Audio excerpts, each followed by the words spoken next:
بسم اللہ الرحمن الرحیم۔ السلام علیکم ورحمۃ اللہ وبرکاتہ۔ محترم ناظرین، بہت سارے لوگ پوچھتے ہیں کہ ہم مدینہ شریف جانا چاہتے ہیں، ہمیں بتائیں کون سا درود پاک پڑھیں اور کتنی تعداد میں پڑھیں، کیونکہ صرف پیسوں سے ہی نہیں مدینہ پاک جایا جا سکتا۔ بہت سارے ایسے لوگ ہیں جن کے پاس اسباب نہیں ہوتے، مال و دولت نہیں ہوتی، بہت ہی غریب ہوتے ہیں، لیکن وہ مدینہ شریف حاضری کا شرف حاصل کرتے ہیں، تو ہم حیران ہوتے ہیں اور رشک کرتے ہیں ان کی قسمت پر۔ بعض لوگ ایسے ہوتے ہیں کہ ان کے پاس بہت مال و دولت ہوتا ہے، کاروبار وسیع ہوتا ہے، لیکن ان کو مدینہ شریف کی حاضری کا شرف حاصل نہیں ہوتا، وہ مدینہ شریف نہیں جا سکتے۔ مدینہ شریف حاضری کا شرف ہر کسی کو نصیب نہیں ہوتا۔ بہت سارے لوگ ایسے ہیں کہ جن پر حج فرض ہو چکا ہوتا ہے، لیکن وہ غفلت کی زندگی گزار رہے ہوتے ہیں۔ یاد رکھیے، حضور نبی کریم علیہ السلام نے ارشاد فرمایا کہ جس کے پاس طاقت ہو اس کے باوجود بھی وہ حج نہ کرے تو بھلا وہ یہود مرے یا نصرانی۔ اتنی سخت وعید کی ہے۔ اگر آپ کو اللہ نے صاحب نصاب بنایا ہے، آپ پر حج فرض ہو چکا ہے، تو پہلی فرصت میں ہی حج کریں اور دیکھیں کیا فائدے ان پیسوں کے جن پیسوں سے مدینہ شریف کی حاضری نصیب نہ ہو۔ پیسے تو وہی اچھے ہیں جو راہ خدا میں خرچ ہوتے ہیں۔ آئیں آپ کو ایک ایمان فروز واقعہ سناتی ہوں، جسے سن کر آپ کا ایمان تازہ ہو جائے گا۔ صرف پیسے والے ہی مدینہ شریف نہیں جاتے، بلکہ درود شریف کی کثرت کرنے والے چاہے غریب ہی کیوں نہ ہوں۔ لاہور میں ایک میاں بیوی رہتے تھے، ان کو مدینہ شریف کی حاضری کا شرف حاصل کرنے کا بہت شوق تھا۔ بیچارے غریب لوگ تھے، ان کی زندگی بڑی مشکل سے گزر رہی تھی، لیکن آرزو تھی، چاہت تھی، تمنا تھی کہ مدینہ شریف حاضری کا شرف حاصل ہو، تو اس مقصد کے حصول کے لیے انہوں نے پیسے جمع شروع کر دیے۔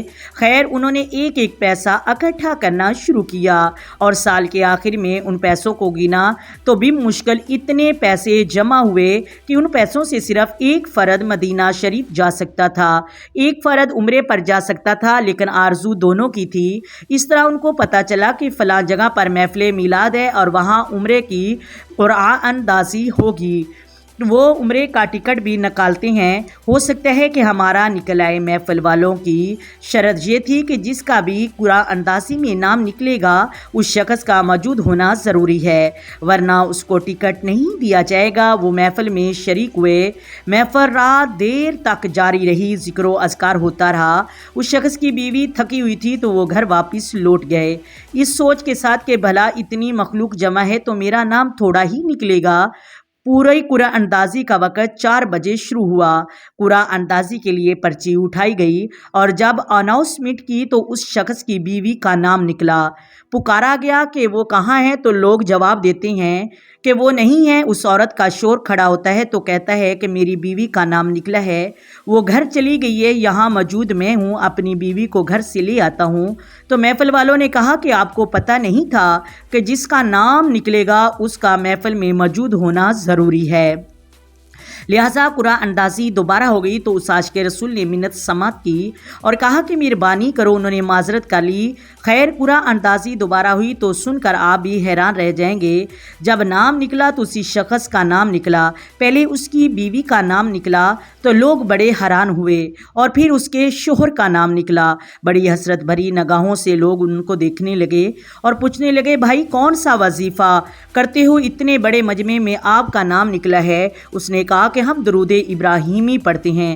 اگر آپ بھی چاہتے ہیں کہ آپ کو مدینہ شریف کی حاضری کا شرف حاصل ہو تو آپ بھی کثرت سے درود پاک پڑھا کریں۔ امید کرتی ہوں آپ کو ویڈیو کی سمجھ آ گئی ہوگی۔ اگر ویڈیو اچھی لگے ویڈیو کو لائک کریں، شیئر کریں اور چینل کو سبسکرائب کریں۔ آئیں مل کر آقا دو عالم نور مجسم سرور کائنات صلی اللہ علیہ وآلہ وسلم کی ذات پر درود و سلام کے نذرانے پیش کریں۔ الصلاۃ والسلام علیک یا سیدی یا رسول اللہ، الصلاۃ والسلام علیک یا سیدی یا حبیب اللہ، الصلاۃ والسلام علیک یا سیدی یا نبی اللہ وعلی آلک و صحابک یا سیدی یا محمد رسول اللہ۔ محترم ناظرین، اللہ حافظ۔